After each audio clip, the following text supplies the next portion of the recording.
Data communication में आज हम जो टॉपिक डिस्कस करेंगे वो है error detection and correction techniques. Error detection की कौन कौन सी टेक्निक्स होती है, जैसे VRC, LRC, चेकसम, इसके अलावा CRC भी होती है, हेमिंग कोड्स भी होती है, वो अपन अगले लेक्चर में डिस्कस करेंगे। अभी आज अपन डिस्कस करेंगे VRC, LRC और चेकसम टेक्निक।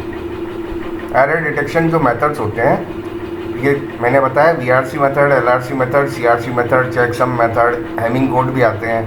ठीक है, पहले लेते हैं अपन VRC मेथड। VRC मेथड में क्या होता है, इस एरर डिटेक्शन टेक्निक में क्या किया जाता है, एक रिडंडेंट बिट जिसको क्या कहा जाता है, पैरिटी बिट, वो हर डेटा यूनिट के साथ अपेंड कर दिया जाता है, जोड़ दिया जाता है, ताकि जो नंबर ऑफ वंस है उस यूनिट में पैरिटी बिट को इंक्लूड करते हुए वो इवन बन जाए।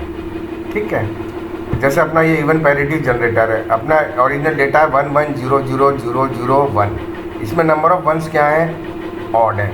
इसमें अपन ने एक ऐड इवन पैरिटी जनरेटर से क्या अपन ने क्या इसमें एक 1 ऐड कर दिया, ताकि नंबर ऑफ वंस कितने हो गए, 4 हो जाएंगे, इवन हो गए। अब ये जो डेटा है इसको और इसके साथ पैरिटी बिट को अपेंड करके सेंडर से किसके पास भेज दिया जाता है, रिसीवर के पास भेज दिया जाता है।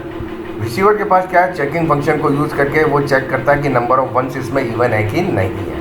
अगर नंबर ऑफ वंस इवन है मीन्स डाटा इज़ करेक्ट, और नंबर ऑफ वंस इवन नहीं है मीन्स डाटा में कोई एरर इंट्रोड्यूस हो गई है। इस एरर डिटेक्शन टेक्निक में क्या होता है कि रिडंडेंट बिट, उसको पैरिटी बिट कहा जाता है, उसको अपेंड कर दिया जाता है हर डेटा यूनिट के साथ, ताकि total number of ones unit में क्या हो जाए, इवन हो जाए। इसी तरह अपन ऑड पैरिटी भी काम में ले सकते हैं कि नंबर ऑफ वंस को अपन ऑड भी बना सकते हैं। ठीक है, अब सिस्टम इसके बाद ट्रांसमिट करता है डेटा यूनिट को नेटवर्क लिंक के क्रॉस। रिसीवर के पास जो अपने ओरिजिनल जो डेटा होते हैं उसको चेक किया जाता है इवन पैरिटी चेकिंग फंक्शन के साथ। अगर नंबर ऑफ वंस इवन है तो डेटा सही है, और नंबर ऑफ वंस अगर उसमें ऑड हो गए हैं, इसका मतलब है कि कोई एरर डेटा ट्रांसमिशन के दौरान इंट्रोड्यूस हो गई है। ठीक है, तब रिसीवर क्या करेगा, उस डेटा यूनिट को रिजेक्ट कर देगा। ठीक है, इसी तरह मैंने बताया आप ऑड पैरिटी भी काम में ले सकते हो, ऑड पैरिटी VRC। अभी अपन ने जो समझा वो इवन पैरिटी VRC था, आप ऑड पैरिटी VRC भी काम में ले सकते हो। इसमें नंबर ऑफ वंस को क्या बनाया जाता है, ऑड। अब इस मेथड के कुछ बहुत सिंपल मेथड है, लेकिन इसका ड्रॉबैक है कि केवल ये सिंगल बिट एरर्स को ही क्या कर सकता है, डिटेक्ट कर सकता है। अगर दो बिट है उनकी पोजीशन इंटरचेंज हो गई है तो भी ये मेथड उनको डिटेक्ट नहीं करेगा, क्योंकि ये टोटल नंबर ऑफ वंस को काउंट करेगा, तो वो तो एग्जैक्टली मिल जाएंगे, लेकिन उनकी पोजीशन चेंज हो गई तो उस तरह की एरर को भी डिटेक्ट नहीं करेगा। दूसरा मेथड आता है आपका LRC, लॉन्गिट्यूडनल रिडंडेंसी चेक। इस एरर डिटेक्शन मेथड में क्या किया जाता है, जो ब्लॉक ऑफ बिट्स होते हैं उसको एक टेबल के रूप में ऑर्गेनाइज किया जाता है। टेबल मीन्स रोज और कॉलम्स के रूप में। जैसे आपको ऊपर ब्लॉक ऑफ डेटा दिया गया है 11100111, इस तरह दिया गया है। इसको 8 बिट के 4 ब्लॉक है, इसको अपन ने क्या किया है, टेबल में ऑर्गेनाइज, रोज और कॉलम्स टेबल में ऑर्गेनाइज किया है, रोज और कॉलम्स में। इसमें कॉलम तो क्या, क्योंकि 8 बिट के चारों हैं, तो क्या कॉलम तो 8 हो गए और रो कितनी बन गई, 4 बन गई। अब इसमें क्या किया जाता है, हर कॉलम की पैरिटी निकाली जाती है। मान लो अपन इवन पैरिटी काम में ले रहे हैं, तो पहले कॉलम में नंबर ऑफ वंस कितने हैं, 4 हैं, इवन है, तो पैरिटी 0 ऐड होगी। दूसरे कॉलम में क्या है, नंबर ऑफ वंस 1 है, वंस ऑड है, इसको इवन पैरिटी बनाना है तो अपने को क्या अपेंड करना पड़ेगा, 1। तीसरे कॉलम में नंबर ऑफ 1 कितने हैं, 2 हैं, तो अपने को कुछ ऐड करने की जरूरत नहीं, इवन है। इस तरह से जो ये चीज़ आएगी इसको क्या बोला जाता है, LRC। जो अपन पैरिटी कैलकुलेट कर रहे हैं इवन पैरिटी, ये क्या कहलाएगी, LRC।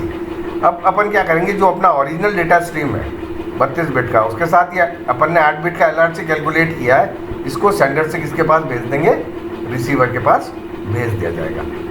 ठीक है, इस एरर डिटेक्शन मेथड में क्या किया जाता है, जो ब्लॉक ऑफ बिट्स है उसको ऑर्गेनाइज किया जाता है टेबल के रूप में, मतलब रोज और कॉलम्स में। ठीक है, 32 बिट के ब्लॉक को नहीं भेजा जाता, उसको पहले ऑर्गेनाइज किस में कर लिया, 4 रोज में और 8 कॉलम्स में। ठीक है, फिर हर कॉलम के लिए क्या कैलकुलेट किया, पैरिटी बिट। ठीक है, तो अपने को एक क्या मिलेगी, new row of 8 parity bits. अपने को हर कॉलम के हिसाब से एक पैरिटी बिट मिल गया, तो नई रो मिल गई 8 पैरिटी बिट्स के। ठीक है, ये 8 पैरिटी बिट जो अपन ने कैलकुलेट किए हैं, ये ओरिजिनल डेटा के साथ अपेंड किए जाते हैं और उसको ट्रांसमिट कर दिया जाता है सेंडर से रिसीवर के पास। रिसीविंग एंड पे क्या किया जाता है, पैरिटी बिट्स को कंपेयर किया जाता है, ठीक है, क्योंकि रिसीवर के पास जब ये डेटा पहुंचेगा वो भी उस सब की पैरिटी निकालेगा, ठीक है, और उसे कंपेयर किससे करेगा, रिसीव डेटा के साथ, ठीक है। ये जो पैरिटी बिट अपन ने भेजे हैं इसको रिसीवर के पास जो बिट पहुंचेंगे उनकी पैरिटी निकालेगा और उससे कंपेयर करेगा, ठीक है। तो उससे वो डिसाइड कर लेगा कि दोनों सेम आने चाहिए, अगर अंतर है तो मीन्स डेटा ट्रांसमिशन में कोई एरर है, ठीक है। अब लेकिन इस मेथड के भी कुछ डिसएडवांटेज होते हैं, ठीक है। अगर दो बिट्स हैं डेटा यूनिट में, वो करप्ट हो गए हैं और 2 बिट या सेम पोजीशन में है दूसरी डेटा यूनिट में, वो भी करप्ट हो गए, तो 2D पैरिटी चेकर उस एरर को डिटेक्ट नहीं कर पाएगा। दूसरा है 4 बिट या उससे अधिक की एरर आ गई है तो कई केसेस में ये उसको भी डिटेक्ट नहीं कर पाता LRC मेथड आपका। नेक्स्ट आता है checksum. Checksum error detection method में क्या काम में ली जाती है, 1s कॉम्प्लीमेंट अर्थमेटिक काम में ली जाती है। क्या ली जाती है, 1s कॉम्प्लीमेंट अर्थमेटिक, ठीक है। इसमें डेटा को k सेगमेंट्स में बांट दिया जाता है और हर सेगमेंट m बिट्स का होता है। जैसे सपोज आपके पास 32 बिट डेटा है तो उसको 8 बिट के सेगमेंट में बांट दिया तो k की वैल्यू क्या हो गई 4, और हर सेगमेंट में कितना 8 बिट है तो m की वैल्यू क्या हो गई 8। ये आपका ओरिजिनल डेटा स्ट्रीम है, ठीक है। सेंडर एंड पे क्या किया, जो आपकी डेटा को ऐड किया यूजिंग 1s कॉम्प्लीमेंट अर्थमेटिक, ताकि उससे सम निकाले, ठीक है। इनको ऐड किया 1s कॉम्प्लीमेंट से ऐड किया 1 0 1 0 1 1, इस तरह पूरे को ऐड किया और लास्ट में क्या आ रहा है, कैरी आ रहा है। 1s कॉम्प्लीमेंट में क्या किया जाता है, उस कैरी को सम के साथ वापस जोड़ दिया जाता है। ये जोड़ करके आपकी ये नेक्स्ट लाइन में जो आई ये नई फिगर आया। इसमें अपन ने क्या किया, ये थर्ड वाला डेटा स्ट्रीम जोड़ दिया, ठीक है। ये जो सम आया, ठीक है। उसके बाद आपने क्या किया, फोर्थ वाले को भी इसमें ऐड कर दिया, ठीक है। इसमें भी आपका एक क्या आ रहा है, कैरी आ रहा है, उसको वापस उसमें ऐड कर दिया तो ये आपका कौन सा आ गया, सम आ गया। अब सम जो है आपका सम आया, इसका क्या निकाला जाता है, कॉम्प्लीमेंट। इसका कॉम्प्लीमेंट निकाला, कॉम्प्लीमेंट निकालना मतलब 0 की जगह 1 कर दिया और 1 की जगह क्या कर दिया, 0 कर दिया। जो ये कॉम्प्लीमेंट निकाला ये आपका क्या कहला जाता है, चेक सम।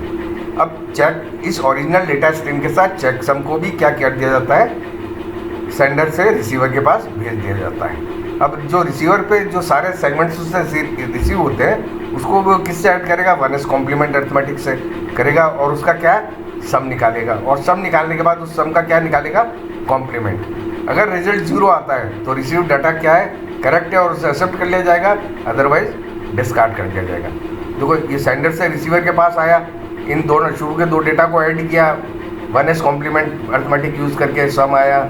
लास्ट में इसमें क्या ऐड कर दिया, चेक सम को भी ऐड किया, क्योंकि अपने ओरिजिनल डेटा स्ट्रीम 4 की थी लेकिन अपन ने उसके साथ क्या और अपेंड किया था, चेक सम।